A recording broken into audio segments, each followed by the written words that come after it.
Então, eu gostaria de chamar para compor a mesa Migração, Produções Simbólicas e Representações Artísticas, a professora Paola Garcia, da Universidade de Paris 8.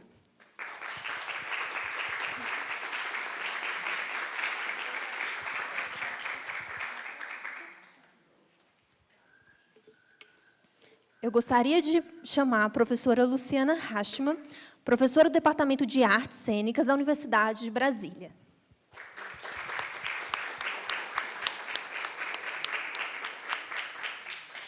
Eu gostaria de chamar a professora Cristiane Coelho, professora do Departamento de Sociologia da Universidade de Brasília.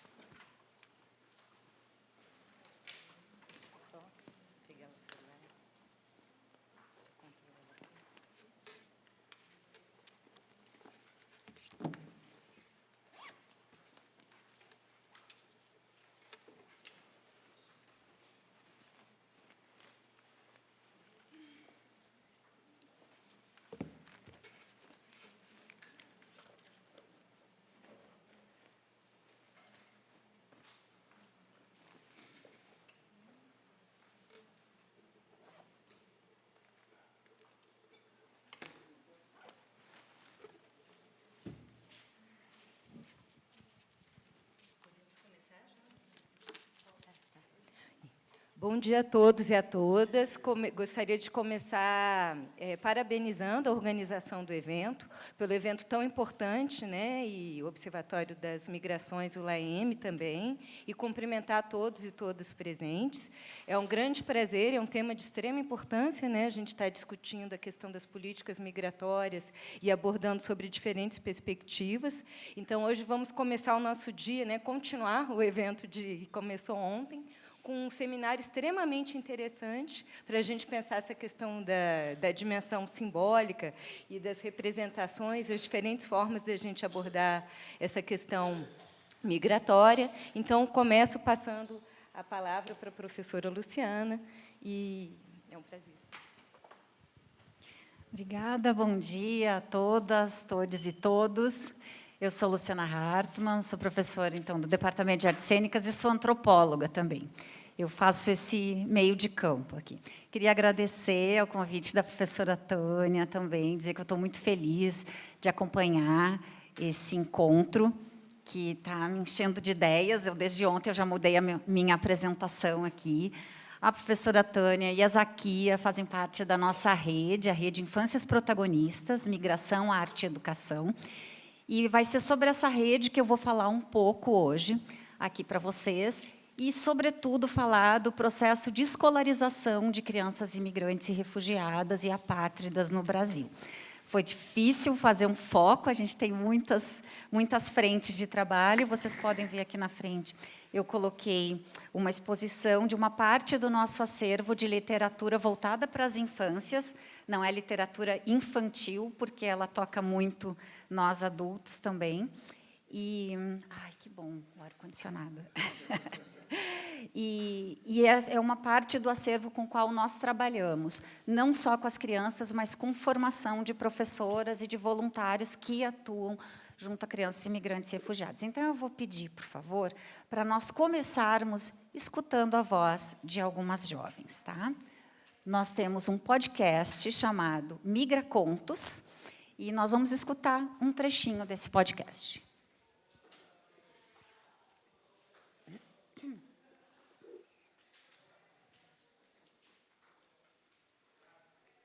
Tipo uma coisa para o rádio que nós estamos a fazer agora.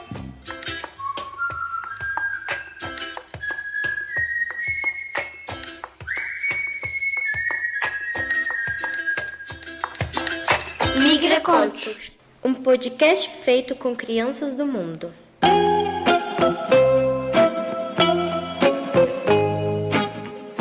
Você está ouvindo o podcast Migra Contos, uma realização da Rede Infâncias Protagonistas, Migração, Arte e Educação, sediada na Universidade de Brasília.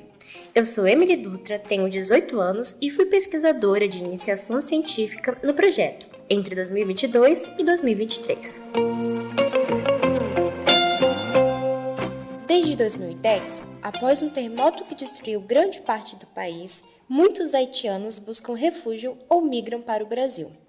Hoje, nós vamos ouvir um pouquinho da história do Andal, um jovem haitiano que veio morar em Brasília e se tornou pesquisador de iniciação científica do nosso projeto. O Andal? Bem, eu vou deixar ele mesmo se apresentar para vocês. Meu nome é Andal Rubens Severo. Minha data de nascimento é o 16 do mês de 12 de dezembro de 2007. A gente vivia na capital. Aí, no trabalho da minha mãe, ofereceram a viagem para ela. Aí ela pegou e veio comigo e com a minha tia também. Aí a gente passou em 3 aviões e 3 países diferentes, Santo Irado. A gente passou Santo Domingo, que é o país que faz República Dominicana, desculpa. E faz a fronteira com o meu país. A gente passou uma semana lá. Depois a gente foi para o Peru e depois a gente chegou em São Paulo. Aí a gente pegou outro avião para vir em Brasília. Eu cheguei aqui, se não estou errado, 7 de dezembro do ano 2021 ou 2022, era depois do corona mesmo. Então deve ser o 2021 2022. Aí eu vim com a minha tia e com a minha mãe. Só que minha tia era viajou para os Estados Unidos, agora eu fiquei só com a minha mãe mesmo. Quando eu cheguei aqui, ainda não tinha aprendido português, ou seja, tinha muito problema com a escola. Mas aí depois eu fui lá na escola, me acolheram bem, aí eu aprendi mais rápido. A palavra que eu primeiro aprendi foi bom dia, se não estou errado. Foi bom dia e boa tarde, boa noite, de coisa. É que eu estava aprendendo com a minha mãe, só um pouquinho. A minha mãe tinha um curso no meu país, enquanto eu ainda não. Aí minha mãe aprendia no livro, aí eu peguei o livro dela e comecei a ler. Aí eu vi bom dia, eu não entendi nada do que estava acontecendo, mas eu aprendi mesmo assim. Mas também fiz uma outra coisa para aprender rápido. Eu usei uma coisa que eu gosto bastante e eu adicionei a língua nele. Uma coisa que eu gosto é de desenho animado. Então eu adicionei o português, ou seja, assisti eles em português, aí eu consegui aprender mais rápido. Passei, eu acho, 3 meses fazendo isso e eu evolui bastante. Uma coisa bem bacana que aconteceu com o Andal no Brasil. Isso é para dar curiosidade para vocês. Está no nosso site, que eu vou mostrar daqui a pouquinho. Eu também gosto de falar de pé. O Roland, né? Eu também. Como eu venho do teatro, vamos ver se vai entrar aqui direitinho. Então, o Andal, ele nos conta, nesse programa, que uma das maneiras dele se integrar foi através da arte, do teatro e da dança. Na escola onde ele estudava, que chama Centro de Ensino Médio Elefante Branco, tem uma companhia de teatro. E aí ele fez um espetáculo de teatro e um de dança. E é basicamente com isso que a gente trabalha, com a questão das linguagens artísticas no processo de integração, de acolhimento. E sobre Andal tem uma curiosidade também, que ele foi bolsista de iniciação científica do nosso projeto de ensino médio. A gente tem feito esse esforço também de trazer migrantes e refugiadas como pesquisadores, né? Como jovens pesquisadores. E aí, começou no ano passado, deu Natal, Ano Novo, em janeiro a gente retomou o contato, não conseguimos contato, não conseguimos. Cadê o Andal? O Andal já tinha migrado para os Estados Unidos também. Tá? Então, ele conta da tia aqui, ele já ouviu o programa, autorizou também, mas ele já está nos Estados Unidos. Né? Então, tem a ver também com o que nós viemos discutindo ontem. Então, pode passar, por favor. Ah, não, eu tenho aqui o... Eu vou passar direto, que fica mais fácil. Então, essa rede foi criada em 2022 e, na verdade, foi criada com pessoas que já trabalhavam juntas com temas comuns. Né?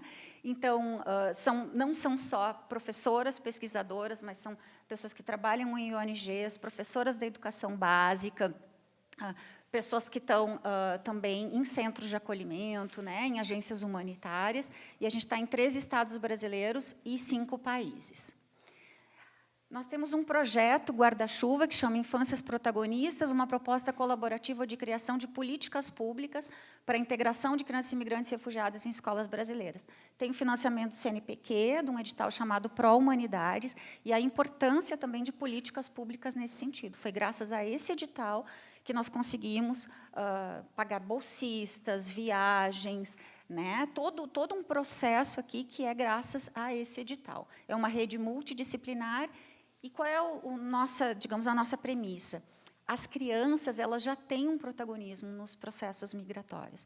Muitas vezes elas fazem a tradução para as famílias, elas que ingressam na primeira instituição né, local, que é a escola.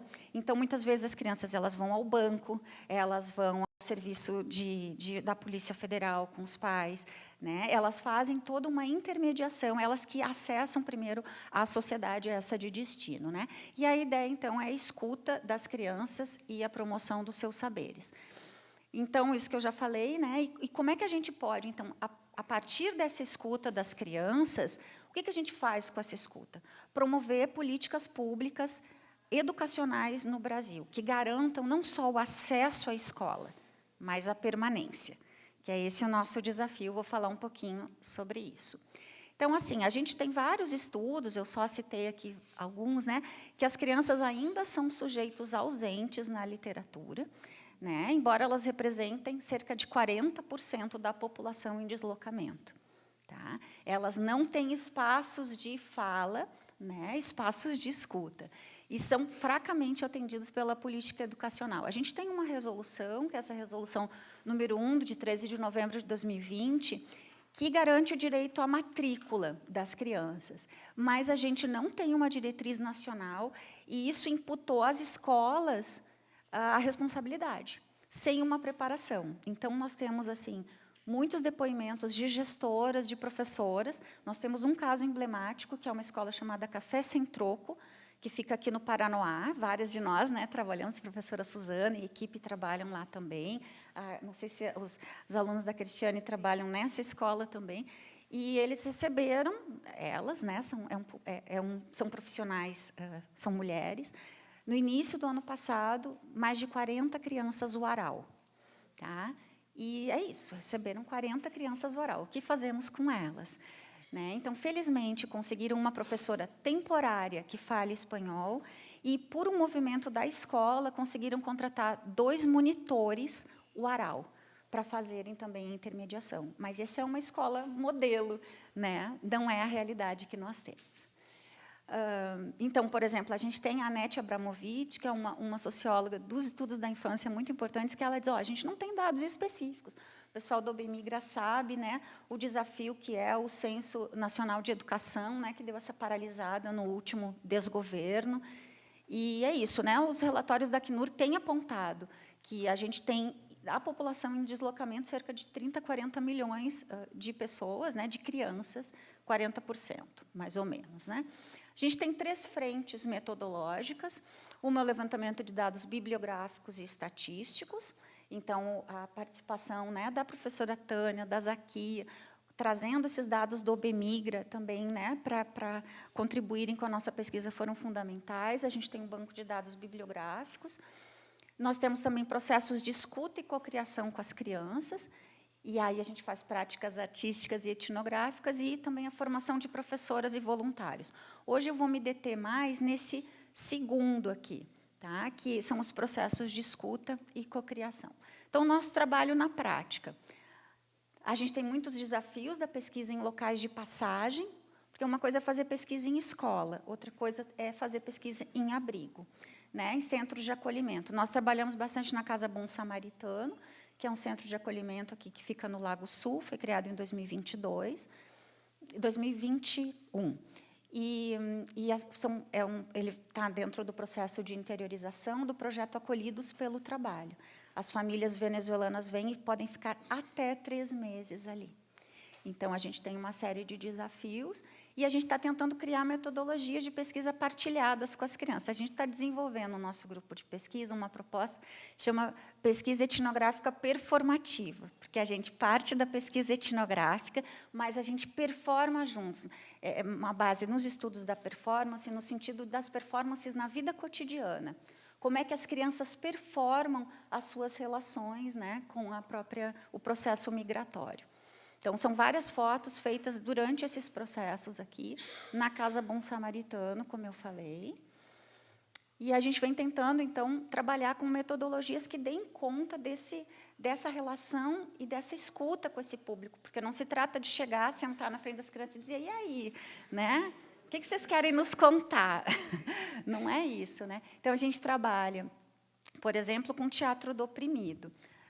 Como o Andal, nós temos outras bolsistas de iniciação científica, aqui à esquerda a gente tem. Nessa primeira foto, a Benedicte, que é da República Democrática do Congo, e a Gerimar, que é refugiada venezuelana. E vocês podem ver que tem mestranda, doutoranda, eu. Então, a ideia é de que adultos e crianças performam juntos. A gente não fica assim, agora vocês vão jogar, agora vocês vão fazer tal coisa. Não, a gente faz junto também. E ali é na escola, no Elefante Branco. A gente trabalha, por exemplo, com uma metodologia do teatro do oprimido, que é o teatro fórum. E os jovens encenaram uma cena de xenofobia, que a Gerimar vivenciou, entre outros, né? Tinha um outro jovem venezuelano, que, na verdade, ele revelou a identidade dele venezuelana durante o processo, porque ele já é bilíngue, ele não tem acento, e, ao longo do processo, ele disse, não, eu sou venezuelano. E ele quis fazer o oprimido, né? O teatro do oprimido tem isso. Então, assim, é uma cena de uma professora que diz, então volta para o seu país. E o teatro do oprimido para a cena no meio, não resolve e joga para o público.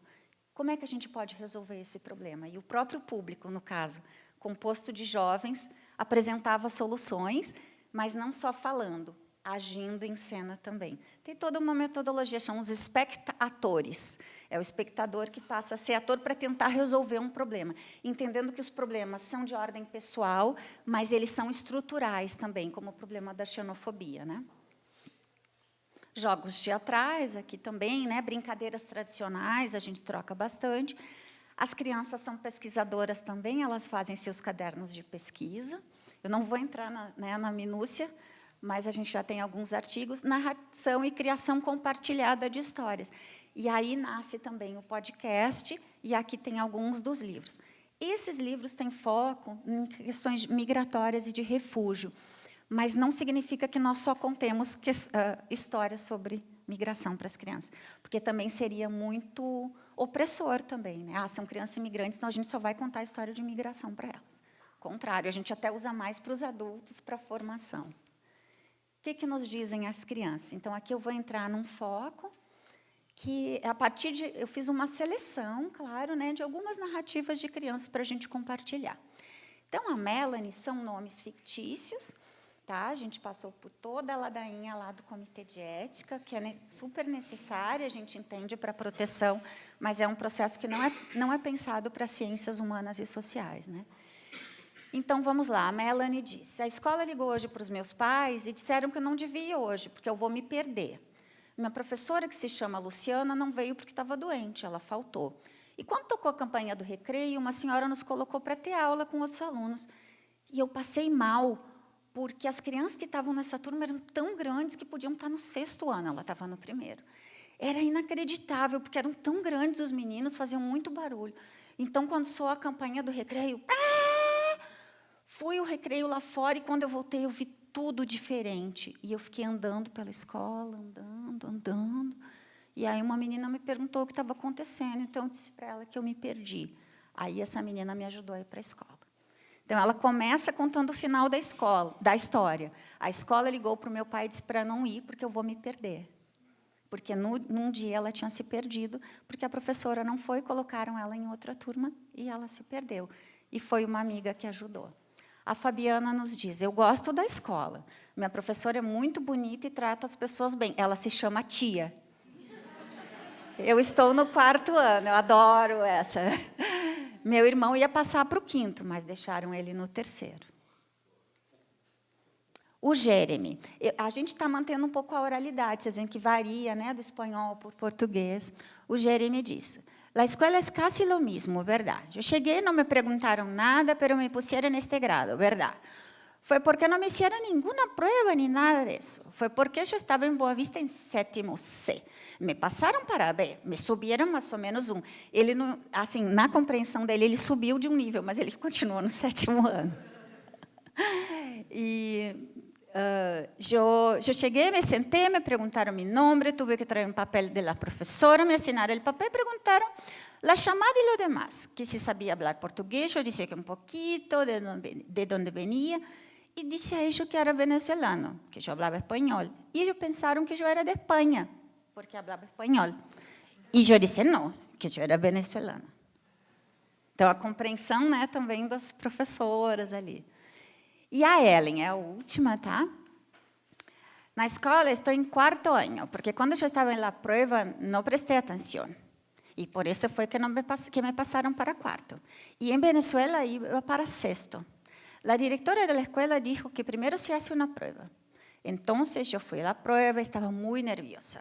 Eu me acuerdo muito bem. A maestra nos explicou ao princípio, mas depois a mim me dava pena dizer-lhe que eu não entendia.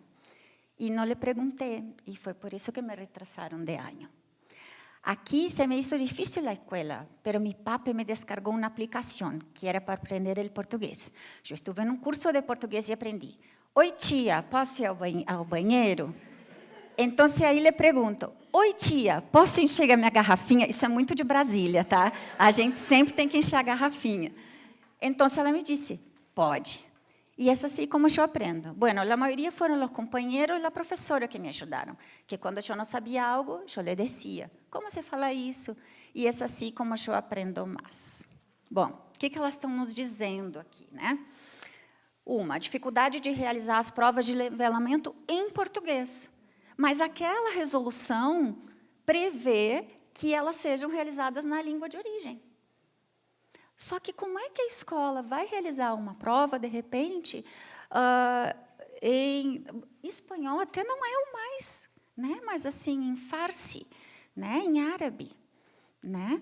A escola não tem estrutura e não tem tradutores, também intérpretes comunitários que fossem para isso. O rebaixamento do nível escolar das crianças. E aqui entra um outro ponto que eu nem considerei aqui, mas eu vou falar para vocês. Nós temos tido relatos de professoras de comunidade escolar, de pais, de crianças imigrantes, refugiadas, que têm sido diagnosticadas com transtornos, porque elas não se... Então, a criança tem autismo, porque ela fica isolada no canto dela, olhando para cima. Ela não entende o idioma. O apoio fundamental da tia professora faz toda a diferença, só que isso é individual. Tem professoras que têm, né, uma preparação, que têm, às vezes, um desejo de fazer isso, tem outras que não. A ajuda dos companheiros de classe, né, dos colegas, as redes de solidariedade. Nós temos uma colega da nossa rede de pesquisa que faz um doutorado na Colômbia, em Manizales, e a tese dela é sobre o papel da amizade na inclusão das crianças imigrantes. Como é fundamental os companheiros, os amigos do local de origem. A ausência de provas de nivelamento, né? No caso, o outro menino fala, eu não fiz prova nenhuma, já me colocaram, até me subiram um pouquinho de grau. E o uso das tecnologias de informação. Tanto o Andal fala que ele assiste, né? A gente escutou os desenhos animados em português, quanto a última menina, a Ellen, nos fala, o meu pai descargou uma aplicação. Um aplicativo, eles usam muito aplicativo, gente. A gente não está prestando atenção, mas as crianças elas se comunicam muito com o aplicativo, porque elas caem de paraquedas. A escola, o Elefante Branco, ela tem, acho que, cerca de 2.000 alunos. Quando as meninas da República Democrática do Congo chegaram, não tinha ninguém que falasse francês. E aí tinha uma professora voluntária de outra turma que disse, não, eu acompanho. Mas, assim, é uma coisa voluntária, né? Senão a criança, o jovem, não entende. Vamos lá. Nós fomos desenvolvendo materiais didáticos em coautoria com as crianças. Um deles foi um jogo dos direitos das crianças. Eu lembrei do Roland falando ontem, né, dessa questão, às vezes a gente nem sabe o direito que tem. Então, nós fizemos um trabalho longo aqui numa escola pública de Brasília, em intercâmbio com uma escola de Portugal, do centro de Portugal, da região do Castelo de São Jorge, chama Escola Básica do Castelo, e que recebe muitas crianças imigrantes.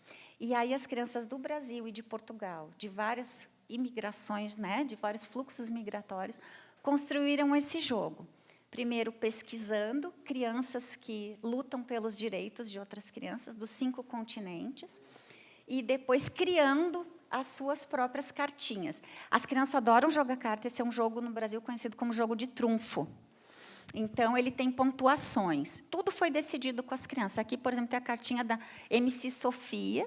Aí, cada carta tem a idade, né, o país de origem, a bandeirinha, tem um dos direitos das crianças e tem 5 categorias. Então, por exemplo, eu vou dizer assim, quanto que você tem em educação? Eu tenho mais que você. Se eu tiver mais, eu ganho a cartinha do outro. Então, é muito bonito ver eles jogando e dizendo, eu tenho mais direito à alimentação e saúde. Eu tenho mais direito assim. Tá? Isso tudo está no nosso site, disponível para descarregar, para baixar. Tem o livro Passito a Passito, que foi produzido a partir de narrativas de crianças venezuelanas da Casa Bom Samaritano. É um livro que está em processo também, ele já está disponível no site, mas a nossa intenção é publicá-lo também, né, e fazer uma distribuição mais ampla. Algumas das historinhas, né, que vocês viram aqui, dos depoimentos, estão no livro. Aqui são as crianças, né? E aí é isso, a gente produziu, aí o livro volta para casa com outras crianças que leem a história e se identificam e querem contar as suas histórias também. E aqui o nosso podcast Migra Contos. Os primeiros episódios são narrados pela Manuelis, que é uma bolsista venezuelana, e depois pela Emily. Quanto tempo eu tenho, Cristiane? Terminou. Então, tá. Então, já estou fechando também. Então, assim, o que a gente está tentando fazer, né? Nós organizamos um encontro ano passado, com a presença de autoridades, que é importante. Para mim, é um campo novo também, mas eu entendo que chega um momento na vida da gente que a gente tem que lutar por isso também. E vou contar um episódio, eu gosto de contar, eu gosto de ouvir, mas eu gosto de contar a história também. Em 2016, eu participei da Bienal de Infâncias e Juventudes na Colômbia. E lá tem uma participação muito grande de jovens nos eventos também, né? Nesse evento, sobretudo. E eu apresentei uma etnografia que eu tinha feito na França, com crianças imigrantes em 2 escolas públicas, com escuta, né? Narrativa de criança. E aí um jovem virou para mim e disse assim, muito bem, professora, e como isso reverbera em políticas públicas no seu país? Em 2016. Aí eu conto que em 2022 eu consegui fazer um projeto e criar essa rede. Então, de alguma forma, é importante esse momento de troca para a gente também despertar, né? Quer dizer, foi um jovem que me instigou a isso, né? Então, a gente organizou um evento bastante grande, que aí começou a dar essa visibilidade. Tivemos presença do Ministério da Educação, Direitos Humanos e Cidadania, né, o OBMigra, aqui, o IMDH, o Instituto de Migrações e Direitos Humanos, que é a nossa parceira, a irmã Rosita Milesi, é uma grande parceira também, enfim. E realizamos uma conferência livre dentro, né, dessas conferências preparatórias para Comigrar. E tivemos uma participação significativa. Infelizmente, os jovens não podem se candidatar. A gente até algumas jovens participaram, mas não conseguiram se eleger, porque é uma disputa, né, muito grande de espaço. Nós gostaríamos muito de ter uma jovem de 18 e 19 anos, mas, infelizmente, aí é o processo. E agora, a última notícia, ontem, ou anteontem, segunda-feira, terça, a gente recebeu oficialmente o convite do Ministério da Justiça para integrar a comissão de organização da Comigrar e a programação da parte infantil, da programação infantil, que acho que nem haveria se a gente não tivesse, talvez, né, provocado. E aí a gente falou assim, mas não é só depósito de criança, não é só uma brinquedoteca que as crianças vão ficar ali enquanto os pais discutem. A gente quer um espaço na conferência. Então, a gente vai tentar fazer um momento de cortejo das crianças com as suas reivindicações e com arte também, né? E aqui o nosso site, então, para finalizar. Será que a gente consegue, Alisson, abrir, só mostrar aqui rapidinho, então, o site, só para vocês verem. Então, tem as abas, né? Está tudo disponível ali. E a gente tem uma equipe de divulgação científica. Esse projeto do CNPq estimula muito, né, incentiva a divulgação. Se você consegue botar o site, que está aberto aqui, eu acho, no navegador. Então, é isso, assim, só para finalizar mesmo, né? Acho que ele consegue abrir. Isso. Então, é isso. Tem o livro, tem o podcast, tem todas as ações do projeto, né? E aí vocês podem navegar e nos dar sugestões também, que serão muito bem-vindas. Oi?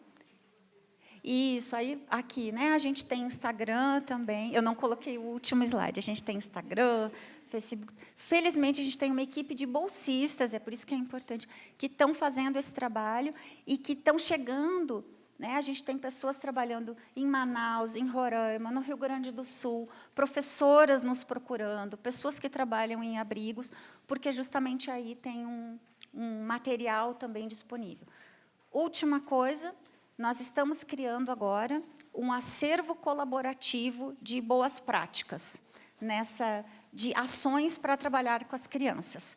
Então, em breve, vai estar aqui no site também, e aí vocês todos podem colaborar e acessar. Muito obrigada, pessoal.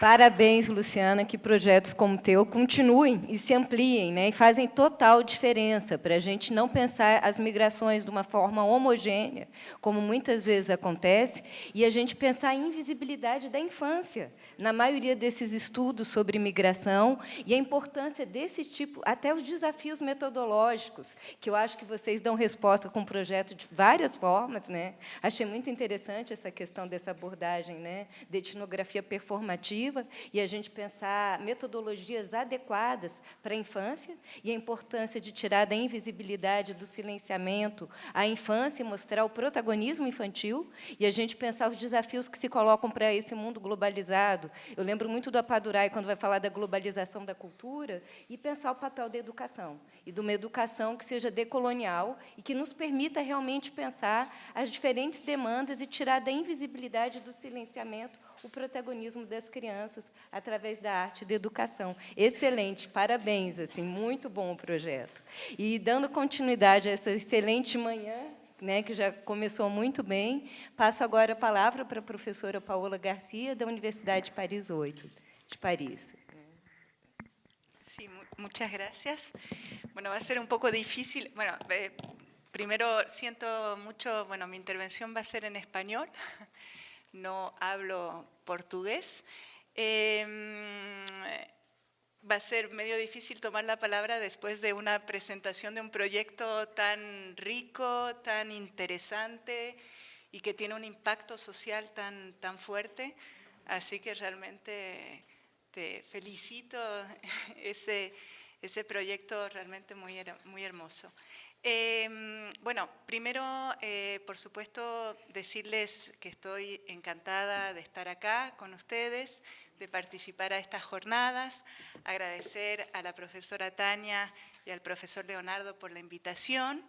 Y, bueno, aunque no les voy a presentar un proyecto, pero sí sigo en temáticas un poquito similares, es decir, temáticas artísticas, proponiéndoles una reflexión en torno al cine y la migración.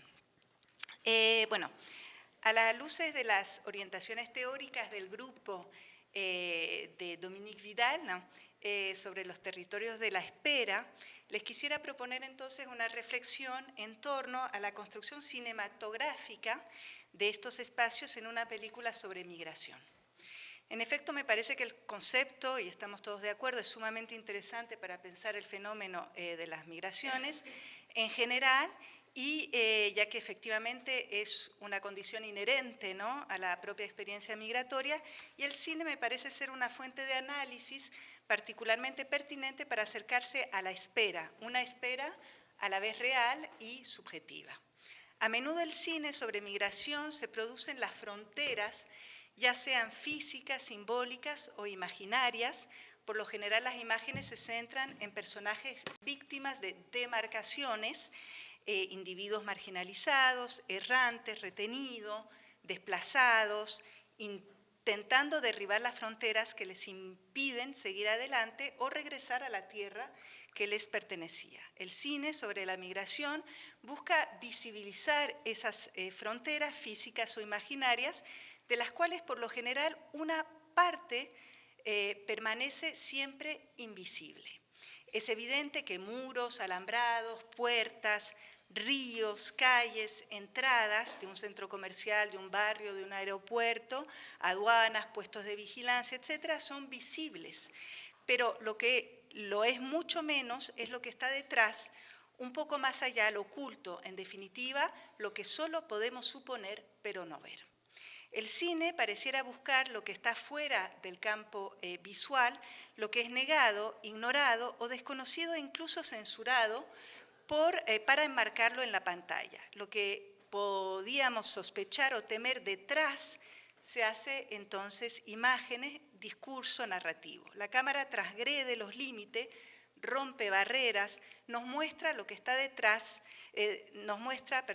lo que de otra manera no podríamos constatar.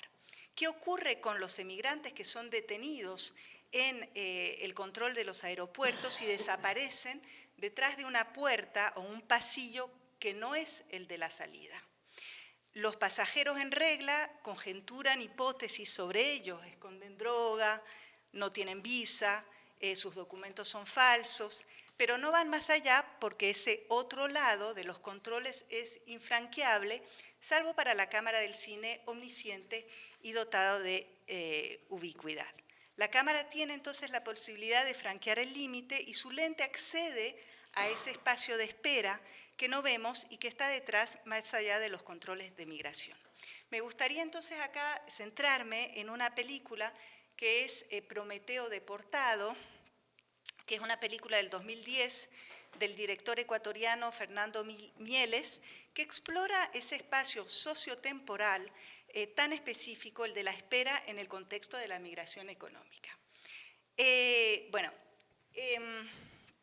Entonces, Prometeo deportado cuenta la historia de un viaje truncado, el viaje de inmigrantes ecuatorianos que no consiguen llegar a destino y que quedan inmovilizados en un aeropuerto internacional, seguramente un aeropuerto de la Unión Europea. Lo que les propongo quizás es mirar el tráiler, no podemos ver toda la película, pero bueno, así quizás tener algunas imágenes. No sé si... yo no controlo para el mando del... A ver cómo es esto. No.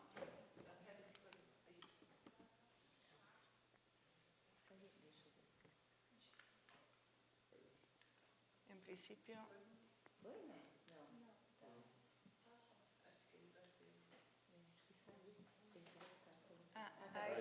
Agora vai. Y un play, no sé si apretar sobre el play, pero no sé cómo.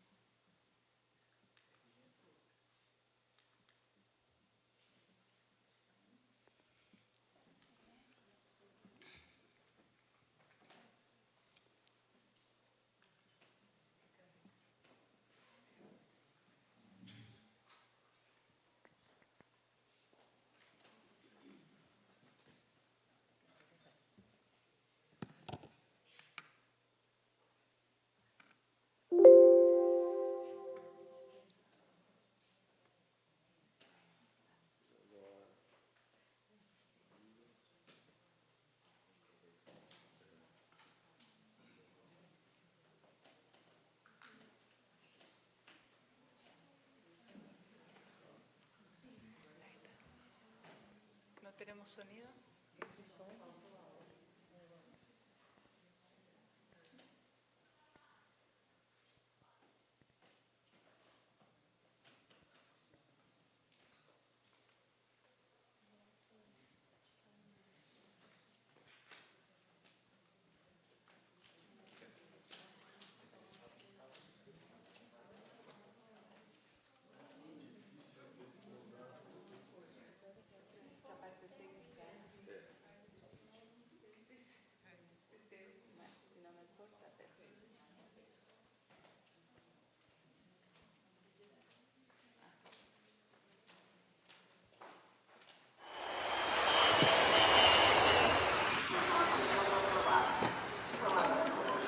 ¿Ecuatoriano? Sí.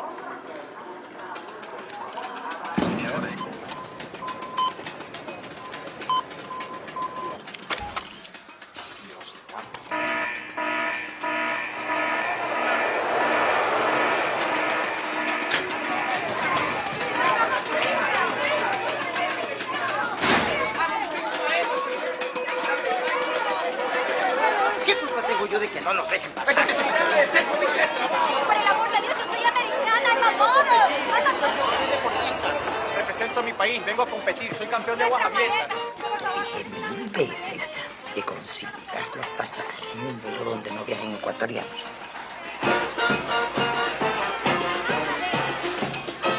Nosotros somos turistas. Ellos son los migrantes. Yo soy escritor, señor. Este es mi libro. Soy Prometeo, mago, el mejor mago, prestidigitador, mentalizador, escapista de todo el Ecuador. ¿Qué está pasando? No avanza.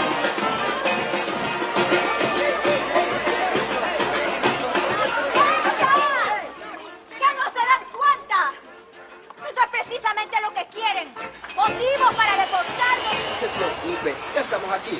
Y de aquí no nos saca nadie. ¿Ah? ¿Pasamos todo o nada? ¿Todos o nada? ¡Todos o nada!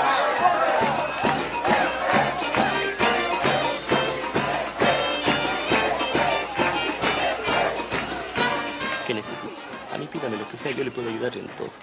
Solo quiero salir de aquí.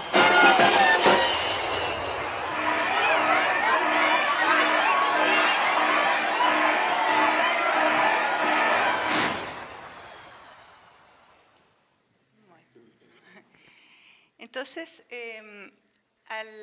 al inicio de la película, quizás podemos poner la otra, después puse fotografías y unas pequeñas secuencias, pero... Entonces, al inicio de la película, vemos a un grupo claramente identificado ahí como ecuatorianos que está en la fila para pasar el control migratorio. Mientras otros pasan sin problemas al lado, ellos esperan. Finalmente, las autoridades migratorias, sin mayores explicaciones, toman sus pasaportes, les niegan el paso de la frontera y los retienen en el aeropuerto. Serán trasladadas a una sala de detención a la espera de ser deportados. Toda la película se desarrolla en el aeropuerto y más específicamente lo que pareciera ser una sala de espera, pero que en realidad corresponde a una zona de retención administrativa.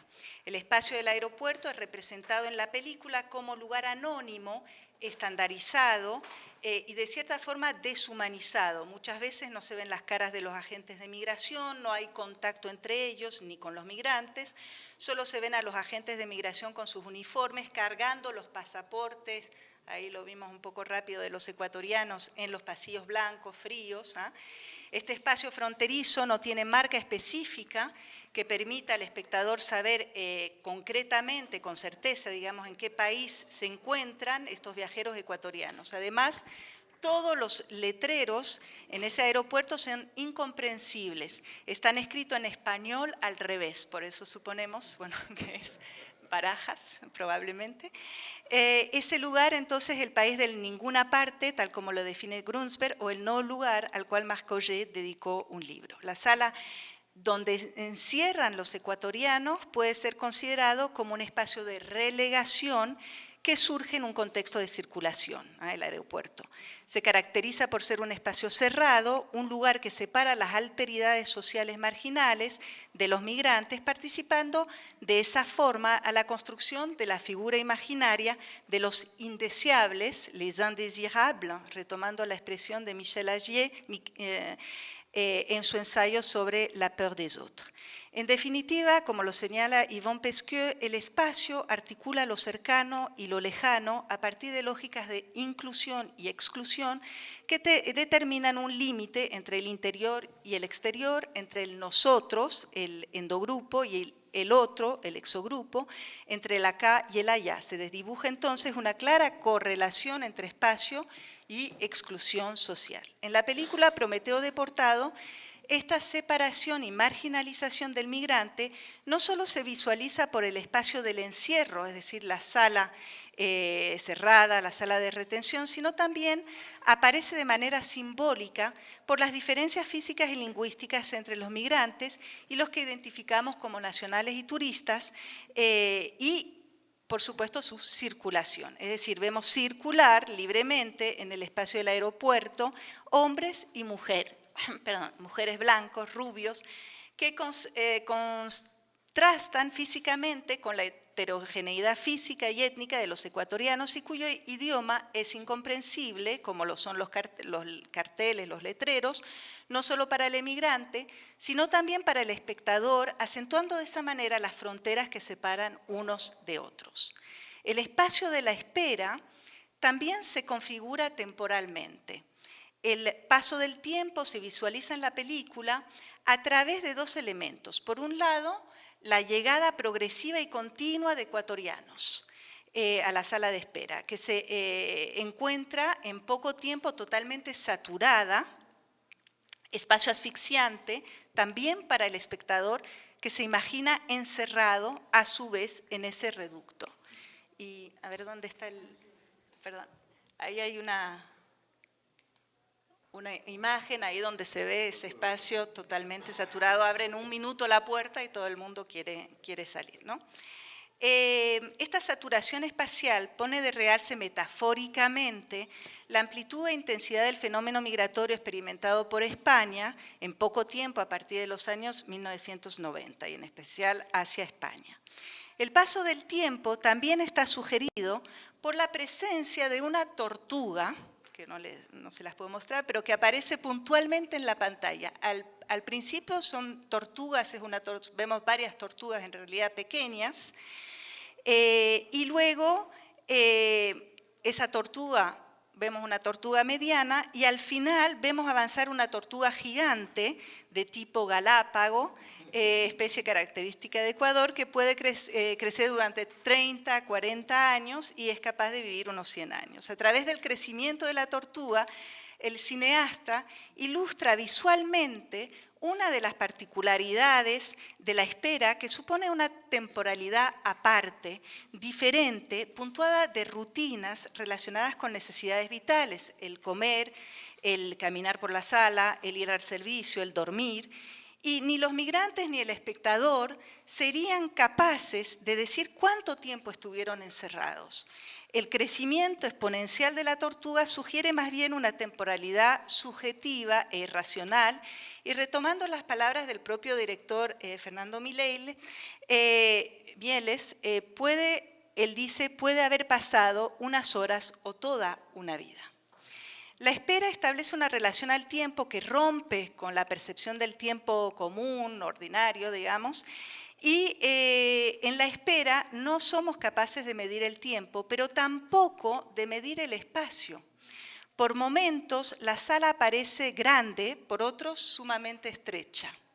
Es difícil determinar sus contornos, se trata de una sala redonda, de una sala cuadrada, de una sala rectangular. Esta sensación la da la cámara a través de la omnipresencia de planos secuencias que nos pasean a través de la sala sin cortes ni respiros. Bueno, lo que me interesa ahora es ver un poco la transformación del espacio, porque al principio es lo que Dominique describían como el lugar de la espera, le lieu de l'attente. Y ver entonces cómo progresivamente ese lieu, ese lugar, se convierte en territorio, ¿no?, de la espera. Entonces, a medida que el tiempo de la espera se alarga al extremo, justamente con la tortuga gigante que aparece al final de la película, y el espacio se satura también al extremo por la cantidad de migrantes ecuatorianos que llegan, el espacio experimenta una transformación que le otorga nuevos significados y valores, convirtiéndolo progresivamente ya no en un simple lugar de espera, sino en un territorio de la espera en el que progresivamente emergen nuevas formas de organización social, lo que dijimos ayer, ¿no?, y sociabilidades totalmente inesperadas para el espectador. Los ecuatorianos confinados empiezan a interactuar entre ellos, a tejer lazos, y poco a poco van a ir instalándose y creando un territorio, es decir, un lugar habitado, y en el que de cierta forma los habitantes se sienten arraigados. Ya no se trata de un espacio anónimo, de paso, de tránsito, sino que cada personaje toma posesión de un lugar específico en la sala, materializando los límites a través del posicionamiento estratégico de sus cuerpos, de sus maletas, de sus pertenencias. Ahí hay, bueno, una fotografía, es un personaje que representa el intelectual latinoamericano y que poco a poco va sacando todos sus libros y se crea como un despacho, ¿no?, dentro del aeropuerto. Entonces, la ubicación inicial de los personajes también, esto es interesante, se establece acorde a identidades específicas que marcan fronteras. Los inmigrantes de la costa se ubican en una zona de la sala, los de la sierra en otra, mientras que algunos eligen su lugar en función de la pertenencia social. Ahí en el tráiler había una pareja que dice que no son migrantes, que pertenecen a una clase media, digamos, y que se diferencian, ¿no? Se posicionan en la sala en lugares estratégicos. Las divisiones sociales y étnicas de Ecuador se reproducen en ese nuevo territorio. La espera prolongada e indefinida resulta propicia para generar entonces formas de apropiación del espacio que le confieren nuevos significados. La reproducción social a la que asistimos en la pantalla pasa por diversos elementos que vinculan valores identitarios fuertes y que a la vez reflejan la identidad nacional, una identidad nacional específica. Poco a poco los viajeros despliegan en ese territorio la comida ecuatoriana, empiezan a escuchar y tocar música tradicional, suena el himno nacional, y sacan de las maletas las vestimentas tradicionales, la bandera, la Virgen, etc.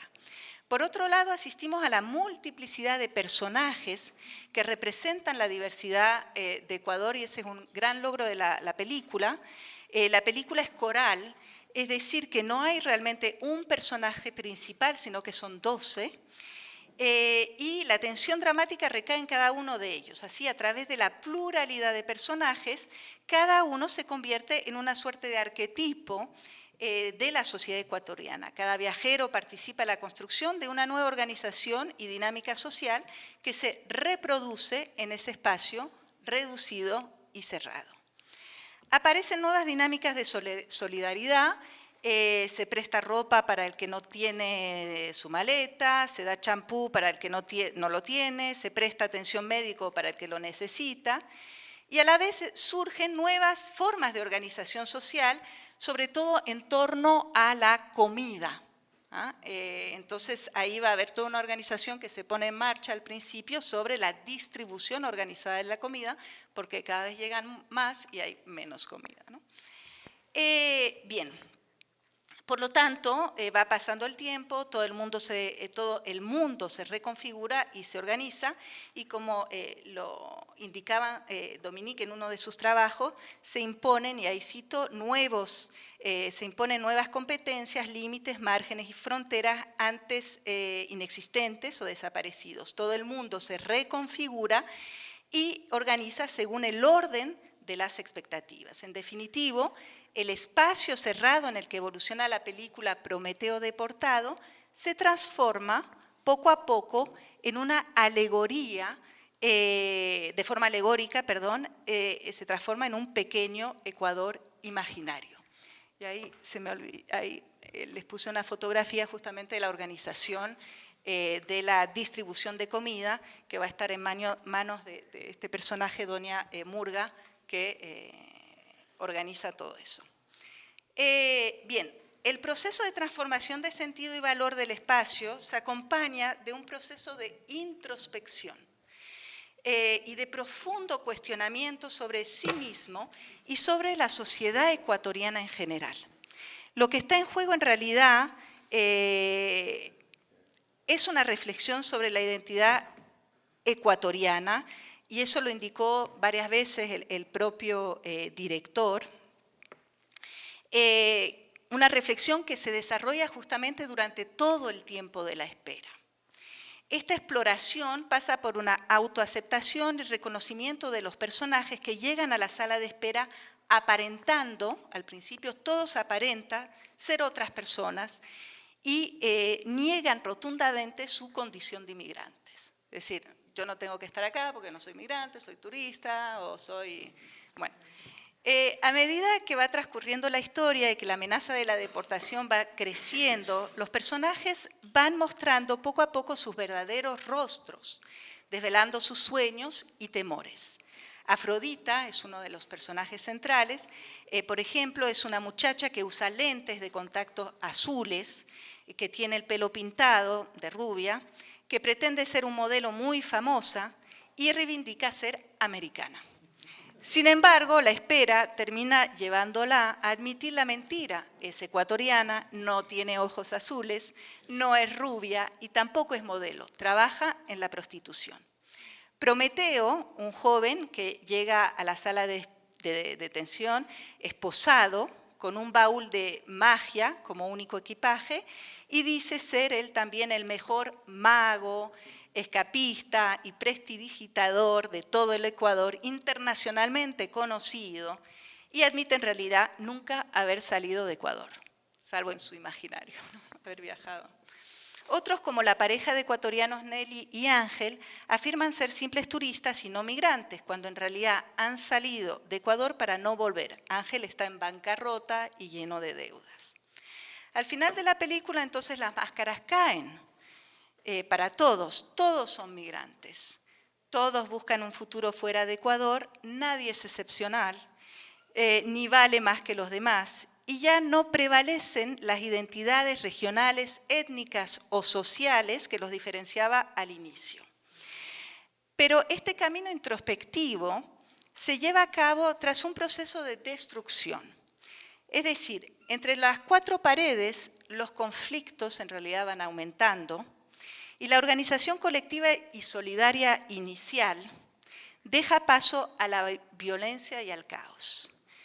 Al igual que en Ecuador, el poder es disputado por unos mafiosos que se imponen por la fuerza y la violencia a costa de la mayoría que termina aceptando su dominio por miedo. Se impone entonces la ley del más fuerte, el jefe despota, digamos, cobra a sus compatriotas la comida que las autoridades migratorias entregan gratuitamente y despoja de sus pertenencias a los que están llegando, a los recién llegados en la sala, que ya no aparenta, esa sala ya no aparenta ser una sala de espera, sino más bien una trinchera. Y ahí yo quería mostrarles justamente una pequeña secuencia. Déjalo. De la transformación. ¿Qué tienes? Nada. ¿Quieres comer?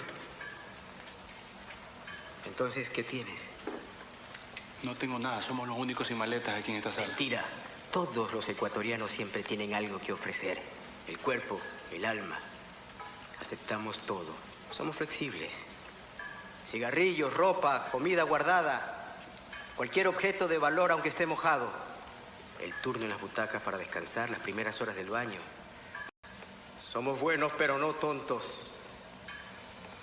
Aquí las cosas van a cambiar. Si quieren comer, tienen que pagar. Vamos a poner orden en este lugar si es que queremos salir de aquí. Y de una vez que sea ahora, porque luego será tarde. Nada en la vida es gratis. ¿Oíste? Siguiente. Sigue. Usted sí tiene algo que ofrecer, ¿verdad?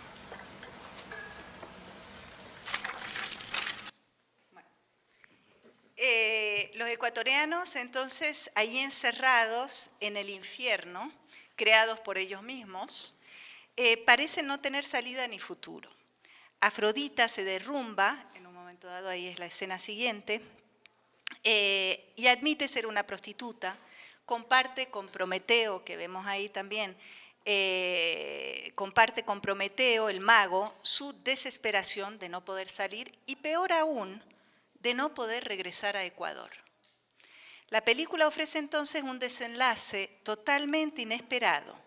Prometeo se libera de las esposas que se había intencionalmente colocado y de las cuales no había podido liberarse a lo largo de la película a causa de un truco fallido, y le propone a Afrodita volverse su asistente y cumplir con su deseo, salir de allí y volver a Ecuador, metiéndose en el baúl mágico con el que había viajado.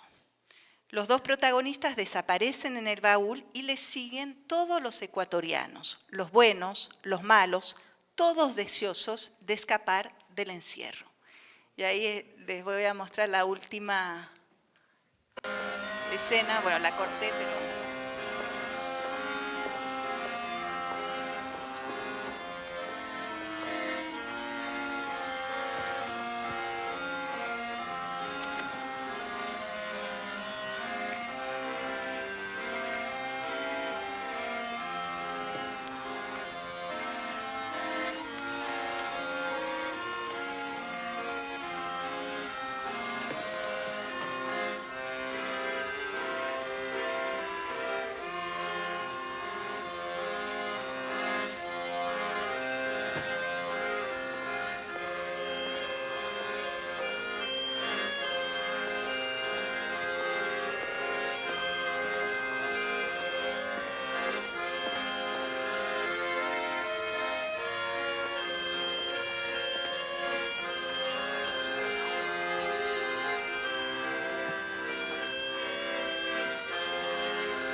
nadie.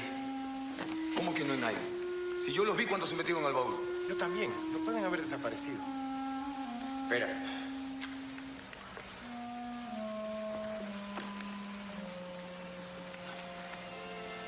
¿Están ahí? ¡Ey! ¿Están o no están?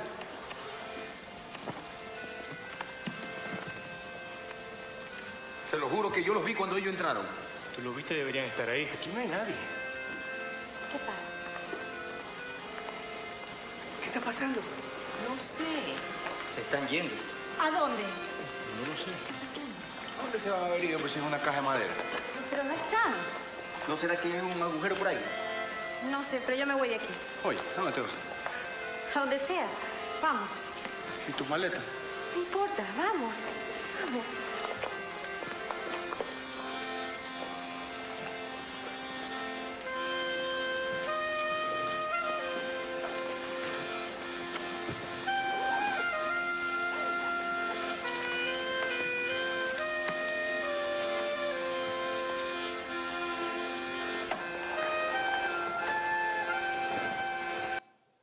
Bueno, la cosa es que todos van recogiendo sus cosas, armando maletas y desapareciendo en el baúl.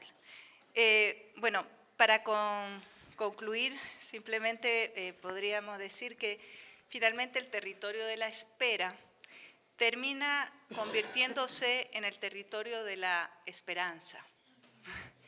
La espera parece haber abierto la esperanza, es decir, esperanza de reencontrarse a sí mismo, de aceptarse, de cambiar de proyecto, lo que decíamos ahí, la espera transforma en algunos casos el proyecto migratorio, de buscar otras salidas, de proyectarse en otros espacios, ya sea lugar del origen o no, y de decir basta a lo vivido. La espera a la que están sometidos los viajeros en Prometeo deportados resulta forzosa, el inmigrante no tiene forma de escapar de ella, vemos en este caso el peso del poder de una administración que irrumpe en la movilidad voluntaria de estos individuos, y el final de la película, inesperada, mágica, y inesperada como cualquier viaje finalmente que uno emprende, nos sugiere que la movilidad no depende de un pasaporte retenido, resultado de todas esas políticas públicas de control de flujos, y aunque el viaje inicial haya sido truncado, los personajes retoman el movimiento mágico, imaginario, desapareciendo en un baúl, en el baúl del mago, rumbo a destinos inciertos y desconocidos para el propio migrante y espectador. El viaje no parece haber terminado, continúa, pero la espera los ha cambiado. Se han reencontrado con su verdadera identidad, algunos entendieron de lo que huían y parecen haber emprendido un proceso de reconciliación con el país de origen que en tanto querían abandonar. Para terminar, simplemente me parece interesante eso de reflexionar, digamos que la migración es el ejemplo máximo de la espera, ¿no? Da la sensación que todo el proceso migratorio genera espera, una espera concreta, estar retenido en la frontera, estar esperando documentos, estar esperando el coyote que le va a pasar del otro lado de la frontera, centros de detención, etc. Y a la vez hay una especie de espera casi metafísica en donde finalmente se espera, esa esperanza, ¿no? Encontrar el lugar de refugio, encontrar el lugar de los sueños, la ilusión, que hace que también eso sea un motor muy importante, sea muy movilizador, digamos, en esos procesos de migración. Y lo pensaba, Roland, supongo que hablarás de eso, me imagino, cuando presentes tu libro, esa fuerza, ¿no?, que se necesita, esa esperanza para seguir adelante en procesos que son muy, muy difíciles, ¿no?, de recorrido de ese migratorio. Bueno, muchas gracias.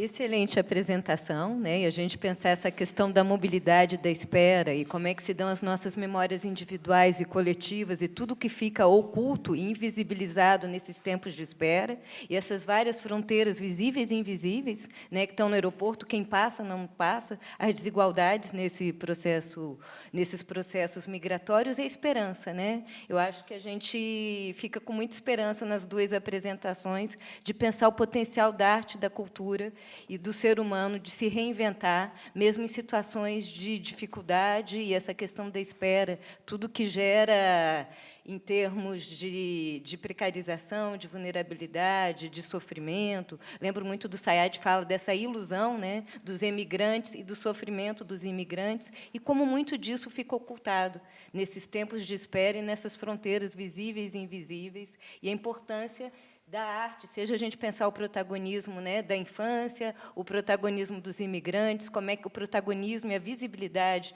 desses atores que estão nesses tempos de espera, e a esperança. Eu acho que a gente pode pensar a questão da esperança também, e essas várias fronteiras, que vamos ver, uma das últimas fronteiras, né? Essas fronteiras não terminam, são inventadas e reinventadas cotidianamente, mesmo quando a pessoa chega, depois do tempo de limbo e de espera para ter um documento, para conseguir se regularizar, e agora, além da diferença de imigrante e turista, tem começado a ter movimentos antituristas também. Aí é uma outra questão, né? Mas a gente pensar como as questões se reinventam e são complexas, a gente precisa estar sempre acompanhando, né, e o potencial da arte para pensar essa questão da esperança.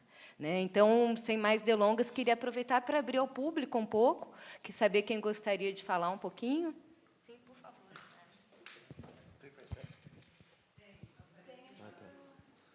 Queria parabenizar a mesa. Eu acho que também mostra que os imigrantes eles não são somente portadores de cultura, né, mas eles também são produtores de cultura, né? Então, eu queria fazer duas perguntas. Uma primeiro para a Luciana, que eu fiquei curioso, você falou, eu apresentei essa pesquisa no Comitê de Ética, e foi muito difícil, com criança. Eu queria que você falasse um pouco mais disso, né? Quais são os desafios éticos de trabalhar com criança, né? Uma equipe de pesquisadores aí diferentes que você tem, né? E se aproximar de crianças, né? Então, como é trabalhar com essas crianças, usar a foto dessas crianças para apresentação, usar a foto dessas crianças para publicação, ou seja, quais são, se você tem alguma reflexão disso, como essa questão ética de um cuidado que a gente tem que ter com as crianças, que é inerente a tudo, né? E também a Paola, né? Essa questão do território de espera, eu acho que você colocou muito bem. É o território de espera, mas nessa espera se produzem campos, né? Para fazer uma alusão a Bourdieu, você vai fazendo campos sociais, se constrói capitais nessa espera. Não é uma espera que você está aí perdido, esperando eternamente, né? Eu acho que o Roland deve apresentar isso no livro dele.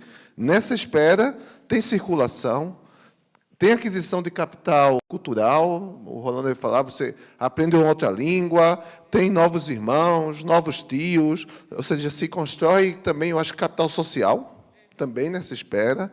Então, eu acho que é importante até perguntar, Paulo, você pode relativizar, é a espera que está relacionada com circulação, com capital social, capital cultural. Não é só a espera em si, estou esperando, mas se constrói muita coisa nessa espera.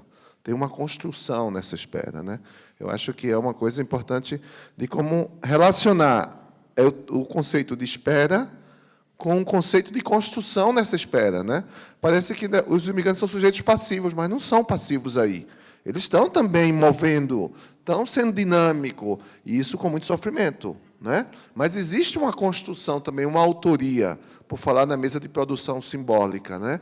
Essas vidas estão sendo construídas, biografias estão sendo construídas. Não é uma biografia que se congela no tempo, mas uma biografia que se constrói no tempo e deixa marcas, se cria comunidades. A gente vê aqui com os venezuelanos, os haitianos, que passam anos aqui no Brasil, às vezes, construindo uma espera para ir para os Estados Unidos.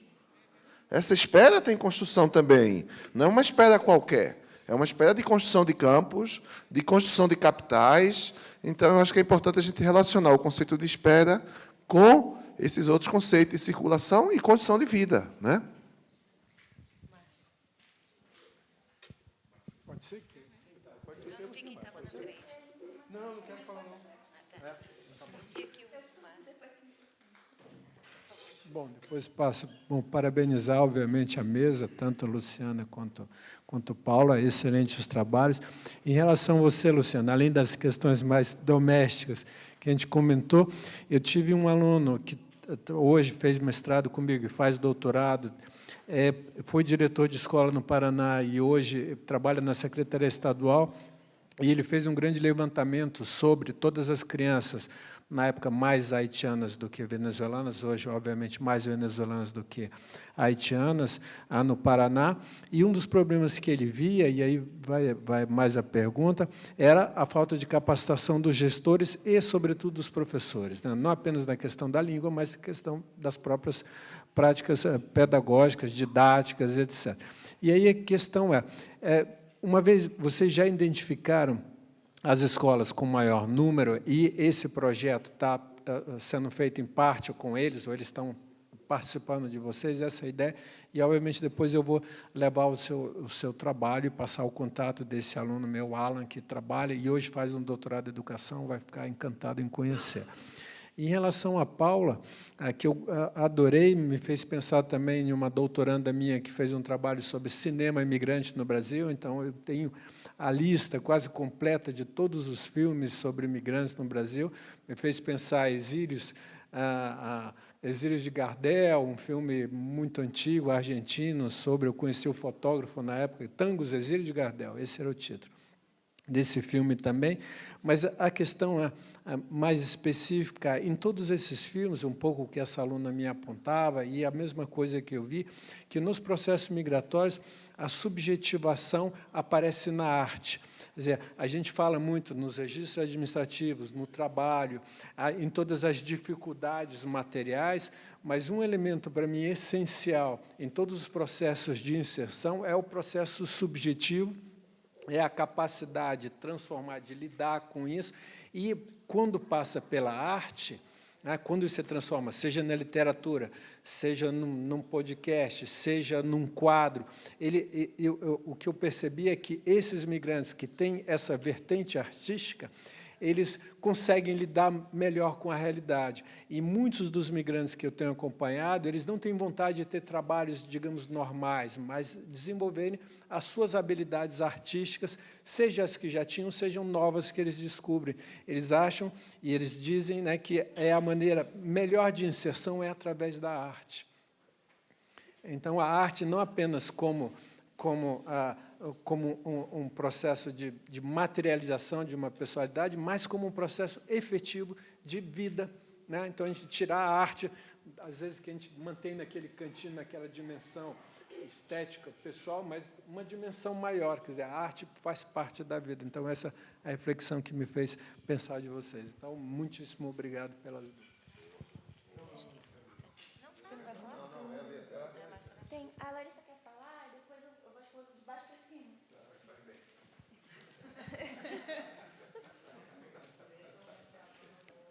Olá, bom dia. Eu acho que vou aproveitar essa oportunidade para perguntar para a professora Luciana, porque, quando a senhora estava passando as entrevistas, me chamou muita atenção essa questão metodológica, né? Eu estou fazendo uma aula de técnicas, todo graduando acha que as coisas saem... né? Vou lá, vou fazer campo e vai dar certo. E não é bem assim, né? Então, aí tinha um texto que a gente leu sobre como fazer entrevistas com crianças e com adolescentes, né? E tem essa questão do comitê de ética, né? Que já é aí uma trava para quem faz graduação, né? Que leva tempo, né? Então, eu gostaria de saber como a senhora fez essa aproximação com o campo, né? Como a senhora fez essas entrevistas, né?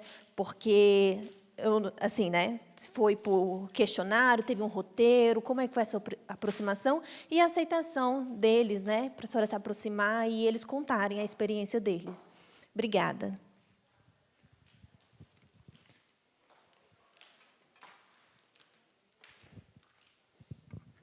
Bom dia, parabéns pelas apresentações. Eu me chamo Nayara, eu fiz meu doutorado também na área de migração, pesquisei sobre acesso de imigrantes à atenção primária aqui no Distrito Federal, e me chamou muito a atenção a sua fala, Luciana, principalmente porque eu identifiquei, acredito que você tenha também identificado isso na educação, uma ausência de informação desses profissionais que atuam sobre as estruturas que poderiam auxiliar dentro do governo.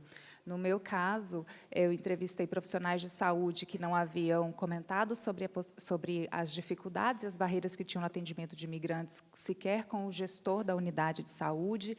Todos os gestores que eu conversei por contato telefônico afirmavam que suas unidades de saúde não trabalhavam, não atendiam população migrante. A própria Secretaria de Saúde afirmou não ter dados sobre o atendimento de populações migrantes nas UBSs, e total desconhecimento também sobre a gerência de atenção à saúde a populações vulneráveis, que é a gestora da pasta das populações migrantes no Distrito Federal.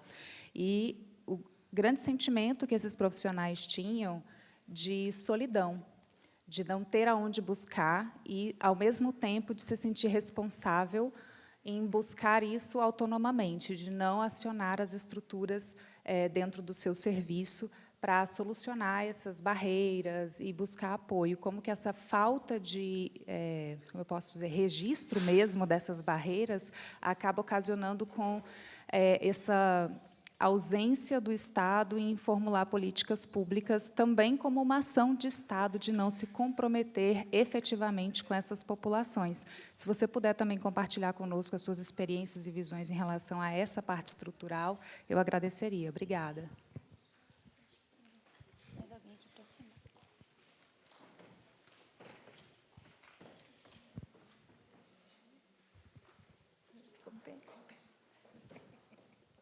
Oi, bom dia, gente. Buenos dias. Meu nome é Rocio, eu sou também parte da rede de infâncias protagonistas, sou pós-doutoranda da rede, mas também sou migrante, andina, migrante indígena andina, e psicóloga. E como somos parte da rede, eu não vou fazer perguntas para a Luciana, eu vou fazer perguntas para a Paula, porque a apresentação da Paula me instigou no sentido de que, nestas últimas semanas, a realidade da questão das pessoas que ficam nos espaços do aeroporto detidos, tivemos um caso em Guarulhos, agora, Guarulhos, São Paulo, um dos aeroportos internacionais mais importantes do Brasil, que tem pessoas detidas, sobretudo afganas, mas também de outras nacionalidades, entre elas um ganês, que foi um caso público, porque ele morreu. Ele estava de passo em Brasil para passar para México. Em México não aceitaram ele a ingresso dele, porque ele estava indo para um tratamento médico. Ele foi deportado para São Paulo, e em São Paulo morreu. Ele já tinha um caso médico para ser atendido, mas ele não estava sendo aceito nas condições, entrar no Brasil nas condições que ele precisava para as questões de saúde. E ele terminou morrendo, e não bastando ele morrer, ele foi totalmente maltratado também após a morte, porque a família foi procurar ele no hospital, ele tinha sido enterrado. Então, para ver todo esse processo de que vidas importam, Pensando aqui no Brasil, temos uma estrutura racista muito forte, muito.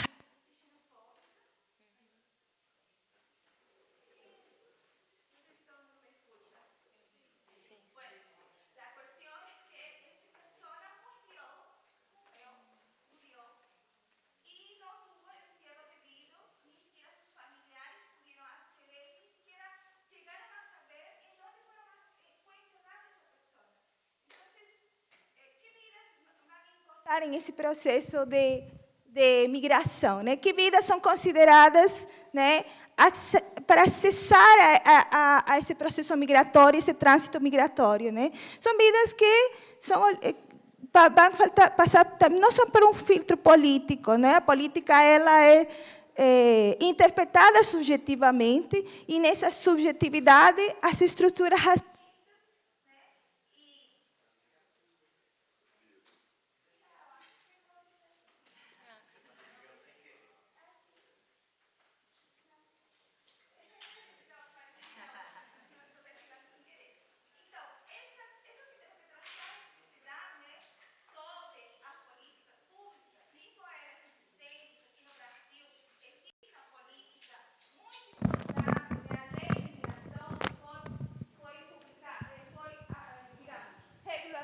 criada medianamente, desculpa, obrigada, 2017, ainda não temos uma política estruturada, né? E aí eu encontro aqui algumas carinhas que também fizeram parte desse processo da formação da lei de imigração, e isso, como ativista, também me ficou muito mobilizada, né? Como os filtros no aeroporto vão também ser em relação a isso. E pensando na arte, né?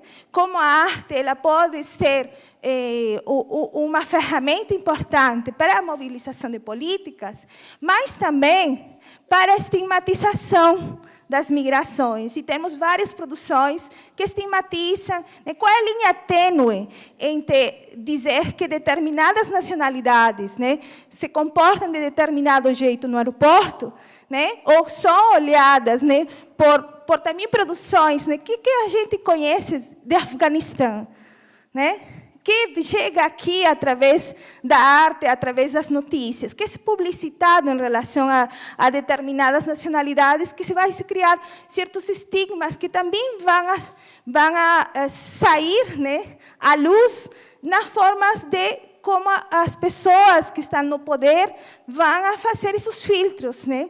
Então, eu fico pensando também em relação a isso, assim, a partir da apresentação, né? Que coisas são colocadas, talvez, como realidade social, e que coisas essa realidade social viram estigmas para certas nacionalidades, que, por exemplo, você vai ouvir assim, os venezuelanos são de tal jeito, os peruanos são de tal jeito, os de pessoas de Afeganistão são de tal jeito, e qual seria a linha tênue entre eu apresentar uma realidade social que está acontecendo em determinado país, né? Então, isso fiquei assim instigada, né? No sentido simbólico que também se mostra, e que talvez esse simbólico possa apresentar uma realidade social, mas talvez possa também gerar um estigma em relação a determinadas nacionalidades quando passam por esses territórios de trânsito, né? Então, é isso a colocação que eu queria deixar aqui, e obrigada pelos apoios aqui no áudio.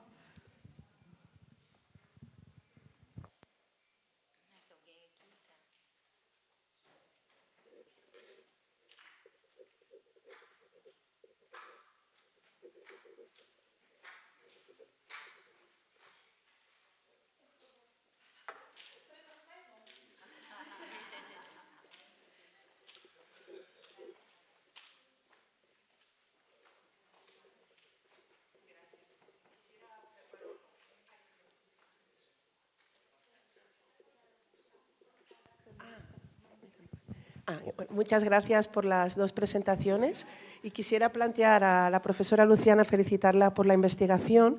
Una de las preguntas que tenía es precisamente lo que ha planteado Leonardo sobre las cuestiones éticas cuando se aborda este tipo de investigación, y también de los resultados. Me ha llamado mucho la atención el hecho, ya no riesgo, sino el hecho de la devaluación del nivel educativo de estos niños, y tal vez, no sé si he entendido bien exactamente, el idioma es uno de los factores. Y bueno, comentar solo que en Cataluña tenemos una situación parecida, porque la lengua vehicular en las escuelas es el catalán, no el español, y eso afecta a todas las personas migrantes, aunque sean latinoamericanas. Y en Cataluña uno de los dispositivos que ha funcionado bien, aunque tiene sus riesgos, es lo que llaman aulas de acogida, que están dentro del horario escolar, pero que sí suponen una segregación física de estos niños que están solo aprendiendo catalán mientras el resto está haciendo, pues, no sé, matemáticas u otro tipo de tareas. Pero, sin embargo, los niños sí que están en el mismo curso, y esa inmersión del aula de acogida en catalán durante unas horas durante el curso, como mínimo en términos de efectividad de nivel, los permite que estén situados en el mismo curso académico. Otro tema es el impacto simbólico que pueda tener que estos niños van a un aula a la que no va el resto. Es, por tanto, una medida controvertida, pero bueno, para reflexionar si en el caso de Brasil con el portugués están pensando iniciativas parecidas, ¿no? Porque he visto mucha similitud. Y ya para la presentación de Paola, coincido con también lo que ha comentado Leonardo, ¿no? De cómo las esperas son sumamente activas, Y en este caso, la película que has seleccionado, que es un tiempo mucho más limitado, ¿no?, si lo comparamos con viajes de 2 años, pero claro, ha dado lugar al análisis que has presentado, un guión trepidante, ¿no?, de cómo estas personas interaccionan en esta. Y, por ejemplo, en el caso de los viajes, supongo que Roland lo presentará también esta tarde, generan, ¿no?, grupos de, no sé, sus compañeros de viaje, que son un grupo de personas que se conocieron en el camino, a fecha de hoy, casi 20 años después, siguen estando conectados en distintos países, se ayudan, se apoyan en temas de empleo, familia, papeles, y ese vínculo emocional tan fuerte se creó, teóricamente, en una espera, ¿no?, en ese largo trayecto. Y bien, creo que complementa muy bien ese tipo de esperas de 2 años con lo que puede ser una sala en un aeropuerto y el análisis que has realizado. Solo es un comentario, ¿eh? Muchas gracias.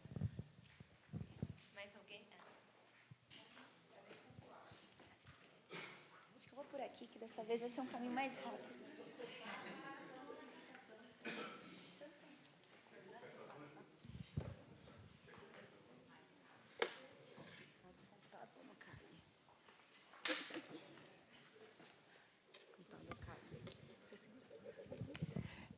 Parabenizar a mesa, achei os trabalhos muito instigantes. Eu queria perguntar para a Luciana, que é uma coisa que eu também estou trabalhando com o diagnóstico da educação escolar indígena na primeira infância, e é uma coisa que eu sempre me provoca, é uma adulta pesquisando crianças. E aí eu queria que você falasse um pouco desse lugar, e eu não sei se você conhece o texto da Flávia Pires, que é uma antropóloga, e ela fica pensando nessas estratégias metodológicas, né?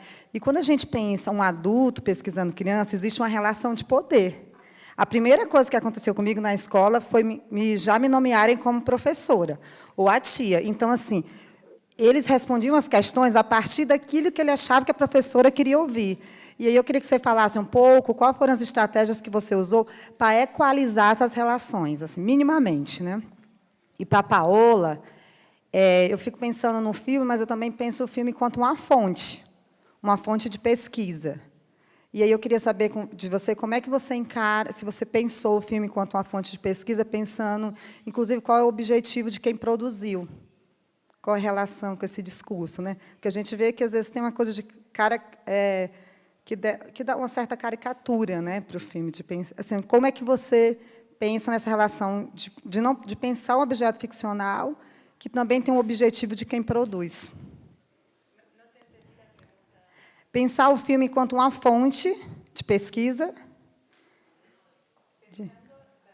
la película, enquanto uma fonte de investigação, e o objetivo de quem la produz, de quem hace a produção. Não sei.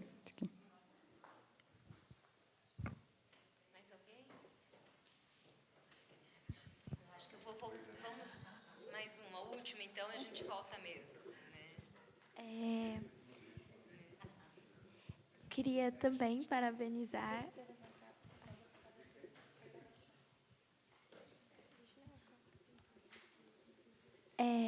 Eu queria também parabenizar, acho um trabalho incrível de todo mundo e instiga jovens a fazerem parte também. E é um trabalho sensacional e que emociona e que faz nós jovens pensar sobre o futuro e sobre como a gente quer atuar também. E a minha pergunta é para você, Paola, que o seu trabalho é com crianças, mas tem algum acompanhamento, por exemplo, quando elas começam a crescer e têm 14, 15, como talvez a sua pesquisa afeta elas na adolescência? Essa é a minha pergunta. Obrigada. Encerrou? Pessoal, vamos voltar então agora mesmo. Não sei se tem microfones aqui, estão aqui. Então, seguindo a ordem das apresentações, eu aproveito e passo a palavra para a Luciana e depois para a Paola. Um desafio aqui. Muito obrigada pelas perguntas, elas ajudam também a gente a seguir pensando, né? Eu vou primeiro pedir licença. Bom, depois eu vou comentar. Então, eu queria comentar algo sobre o trabalho da Paola. Pronto. Então, eu vou pedir licença e também, já que eu não vou perguntar, mas também dizer que eu Gostei muito do trabalho da Paola. E ontem, eu não sei se vocês acompanharam, está acontecendo o Festival de Veneza, e o Pedro Almodóvar fez uma fala muito importante, e ele falou dos menores desacompanhados. Ele fez uma defesa pela não criminalização dos menores desacompanhados contra o discurso de ódio. Ele falou, os meus filmes são o contrário. A gente tem que criar sensibilização, empatia, amor. Então, assim, esse poder também, né, da arte, eu acredito, de criar um outro tipo de relação com esses sujeitos, né, que a mídia não faz, que a mídia reforça os estereótipos.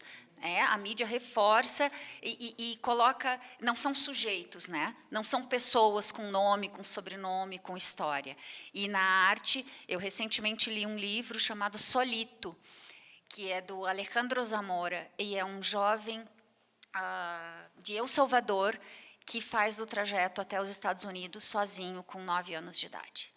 E é impressionante, quando você mergulha, e aí você vai entendendo, ele tenta 3 vezes entrar, até conseguir cruzar. E aí é denso, é um livro assim, com muitas páginas, e você... Então, esse tipo de material, a gente vai entendendo uma outra forma. E ele tem um nome, um sobrenome, ele é uma pessoa, ele é um escritor. Né? Enfim, então, assim, parabenizar o trabalho da Paola, realmente acho muito importante. E lembrei também, Prometeu, né, tem uma tragédia, na mitologia, na tragédia grega, Prometeu acorrentado. Né? E como recorre à tragédia e à comédia também. E esse Deus ex machina, que é essa figura do baú no final, que é o que vem solucionar algo que não tem uma solução. Mas aí aparece, então é muito interessante a gente pensar na história da humanidade, como é que as narrativas artísticas apresentam possibilidades de solução. Né? A gente fala mundos possíveis. Enfim, é a esperança, né, que a Cristiane está falando. Então, rapidamente, o Leonardo, acho que a Larissa, né? A Larissa, essa questão assim, mais metodológica e ética. Né? Vamos lá. Os desafios éticos. A gente fez um projeto em rede, né? Então, são várias universidades. E aí foi muito curioso. Por exemplo, eles não entendiam, o comitê não entendia o uso que a gente ia fazer das mídias. Né? A gente falou, a gente vai produzir um podcast, mas vocês vão usar as mídias como? Né? Então, a gente teve que fazer assim, toda uma explicação. E aí ele foi aprovado na UNB.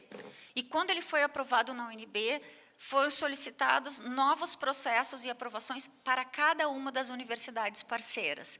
E para cada uma das universidades parceiras foram pedidos documentos diferentes. E aí foi uma loucura.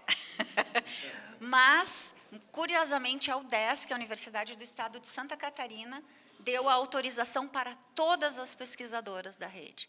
Então, a gente tem um aval ali, né? A UNB deu só para as nossas pesquisadoras, a Ivone, que está aqui, que é mestranda, e a Carol, que é doutoranda, e para mim. Mas a UDESC deu para todas as pesquisadoras da rede, ou seja, também não existe um procedimento padrão, esse é um ponto. Na prática, fotografias. A gente foi desenvolvendo uma técnica de fotografar, vocês vão perceber se entrarem no site, nas fotos que eu expus, são mãozinhas, pezinhos, fotos de cima, para evitar a identificação de rosto. Os áudios, e aí eu já respondo, eu acho que Ana também, né, e Larissa. Como é que a gente se aproxima? A gente não faz entrevista, primeira coisa. A gente começa sempre com jogos teatrais, com canções, e aí essa relação, por exemplo, hierárquica, também vai se quebrando. Nós não somos a professora, porque a professora não senta no chão e não se rola junto com eles. E a gente rola. A primeira coisa, a gente chega e tira o sapato. É a primeira coisa. A gente chega na sala e tira o sapato, em qualquer espaço. Então, a gente vai com roupa de trabalho, como a gente fala no teatro, a gente vai com uma roupa confortável. Então, nós criamos outras relações. E essas narrativas, elas surgem nessas situações. Eu digo assim, há muitos anos eu fiz meu mestrado, meu doutorado com escuta de narrativas, né? E eu aprendi com os próprios contadores e contadoras que ninguém conta se é uma relação de dádiva e contradádiva. Ninguém conta se você não conta algo. Então, por exemplo, eu chego e conto. sobre mim. Aí, às vezes, aí a gente está conversando, eu digo assim, porque a minha filha, porque eu tenho uma prótese. Às vezes, uma criança quer ficar no meu colo muito tempo. E aí eu digo, eu não posso ficar muito tempo com peso. Aí eu falo, porque eu tenho uma prótese na perna. E eu explico, porque eu fiquei com gesso. Aí a criança já diz, eu caí de uma árvore. E aí me conta, entende? Então, não é entrevista. É uma outra relação, e é uma relação de um tempo dilatado. Não é numa tarde, nem 2, nem 3. Daí a pesquisa etnográfica também, né? Então, acho que por aí eu talvez responda um pouco, né? A Sônia fala, eu estou fazendo algumas conexões, a gente, de fato, não tem aulas de acolhimento, não tem turmas, na França também, tem turmas especiais de acolhimento, no Brasil ainda não temos, e é algo que eu acho que a gente tem que pensar também, faz parte desse projeto que a gente está pensando. O que pode ser, facilitar nesse processo? Porque as professoras também ficam muito perdidas nesse processo. E aí a questão da capacitação que o Marcos coloca, se a gente identificou as escolas, não, Marcos, o governo do Distrito Federal, Márcio, desculpa, não tem ainda a gente tem que ir em cada regional de ensino para saber as matrículas. Então, a gente não tem uma estatística geral. O que nós temos são pessoas que nos procuram ou a gente fica sabendo. O que a gente vai fazer na prática? Nós já ofertamos algumas formações aqui na universidade e agora a gente vai ofertar uma formação online para o Brasil inteiro, que vai ter essa formação geral, e em cada região do país nós vamos fazer formações presenciais também para pessoas interessadas. A ideia é disseminar e criar parâmetros comuns, deixa eu ver aqui, Larissa, Nayara, Nayara, a questão do sentimento de solidão, Sim, as professoras, assim, ficam... eu acho que o teatro do oprimido nos ajuda muito isso. É como se fosse assim, nossa, eu não sei lidar com isso, quando, na verdade, é uma questão estrutural.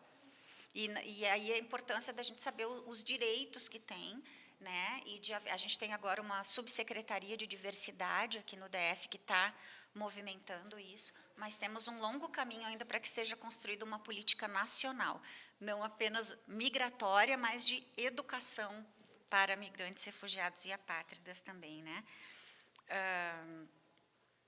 Eu acho que, em geral, é isso. Eu não vou me deter mais para passar para a Paola também. Uma coisa só, então, falar que tem a Rocio e a Ivone que estão aqui, e a última coisa, eu sou uma pessoa com deficiência, eu tenho uma prótese, eu nasci com um problema congênito.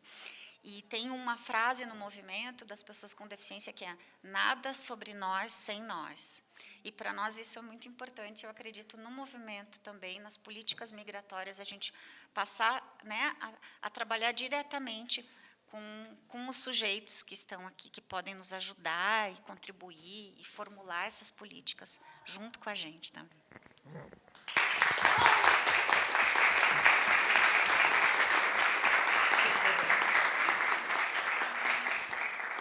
Excelente, aproveito para passar a palavra para a Regina. Bueno, gracias por todas las preguntas, que han sido varias. No estoy segura de, quizás las sutilezas, algunas sutilezas no las he captado, pero bueno, voy a intentar contestar. La primera, el comentario que hiciste, Leonardo, sobre esos espacios como generadores de capital simbólico y capital cultural, yo creo que es un acercamiento sumamente interesante, necesario, que permite ver esos espacios como productores, digamos, productores de cultura y de identidad y de lazos emocionales también, donde se redefinen todos estos elementos. Y quizás también lo que hay que tener muy en cuenta son las características de esos espacios de la espera, porque hay una gran multitud de espacios y cada uno tiene sus limitaciones. Y es interesante analizar esos espacios probablemente a partir de lo que propone Ducerteau, es decir, a partir de estrategias, finalmente es qué estrategias desarrollan estos migrantes en espacios que muchas veces están contraints, no sé cómo se dice en español, bueno, en portugués, que están limitados, en donde hay un poder, digamos, que limita, digamos, las actuaciones y cómo de forma también muy imaginativa finalmente los migrantes consiguen sobrepasar de alguna forma esas limitaciones y generar algo positivo, ¿no? Lo que estaba diciendo, espacios de capital cultural, simbólico, etc.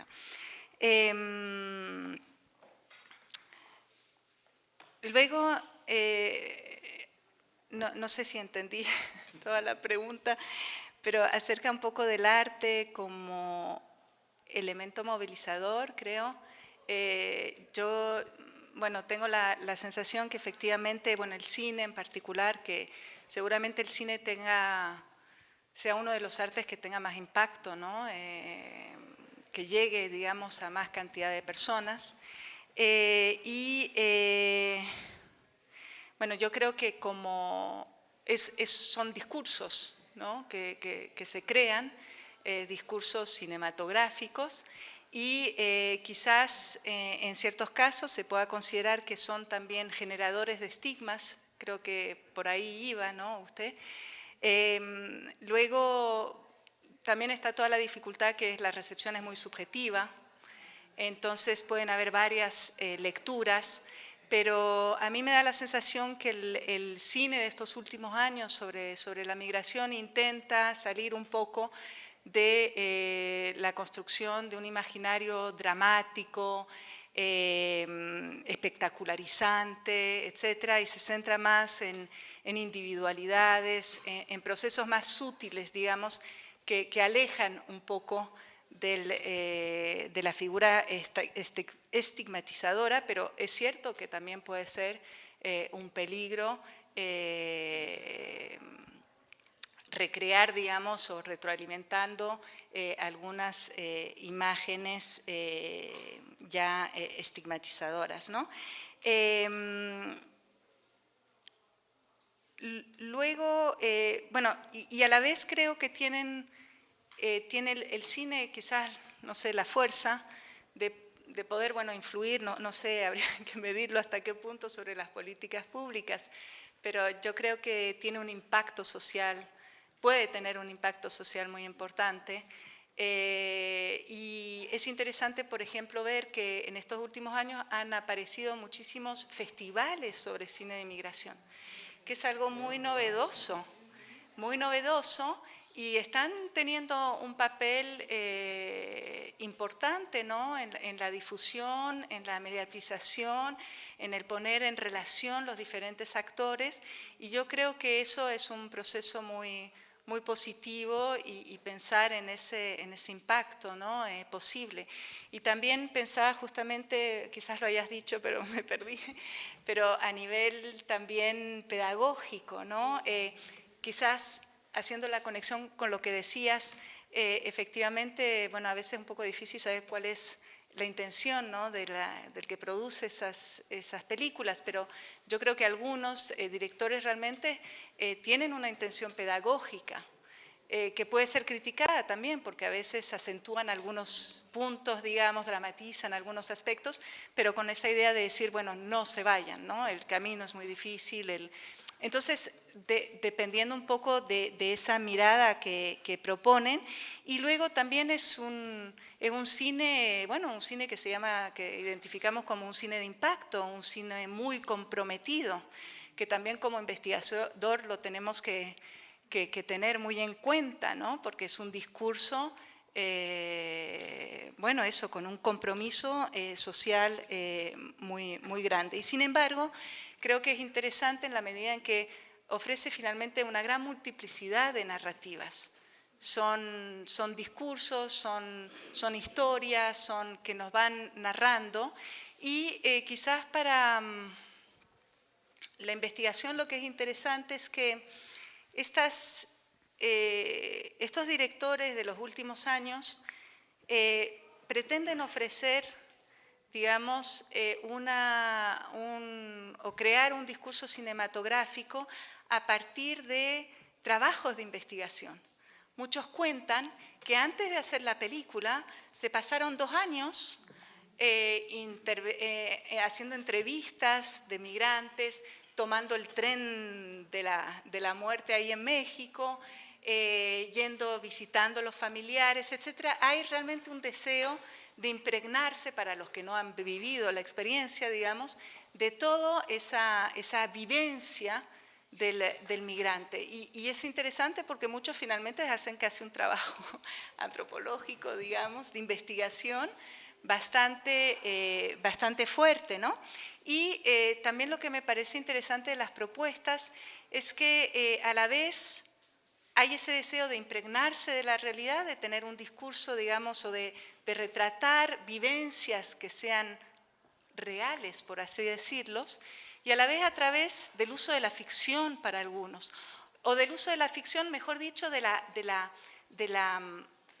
la mezcla en realidad de géneros. Estamos cada vez frente a una especie de frontera también de género, es decir, el documental integra elementos de la ficción integra elementos del documental y se borran esos géneros así muy categóricos, ¿no? Para quizás hacer otras propuestas y en ese sentido es sumamente interesante y bueno, tomando el caso de esta película, ahí ustedes no lo pudieron ver, la película está en YouTube, por cierto, si la quieren ver, pero en un momento dado vemos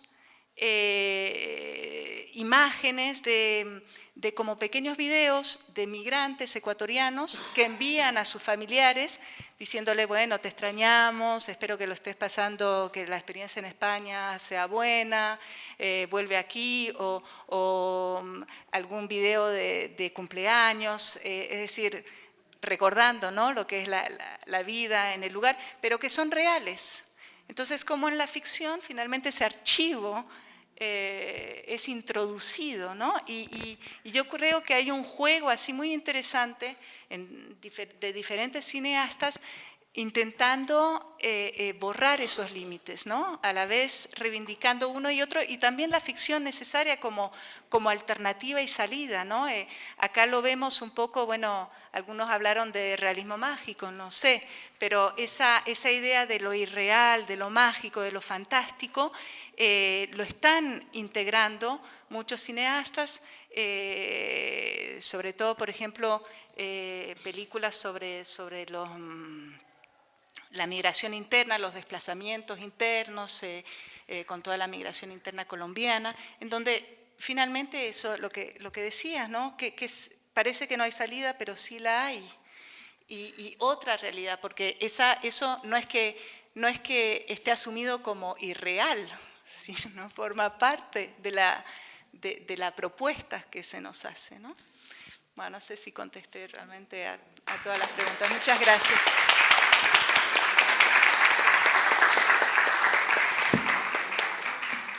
Excelente, pessoal. Acho que a gente vai dar continuidade depois, a gente pensar a potencialidade, os desafios, né, da produção simbólica e das representações artísticas da infância, dos imigrantes, dos tempos de espera. Eu acho que isso amplia muitos locais de fala e de escuta para a gente pensar os processos migratórios. Vamos fazer um pequeno intervalo agora para voltar para a mesa para pensar as políticas públicas também, né? As coisas se interrelacionam.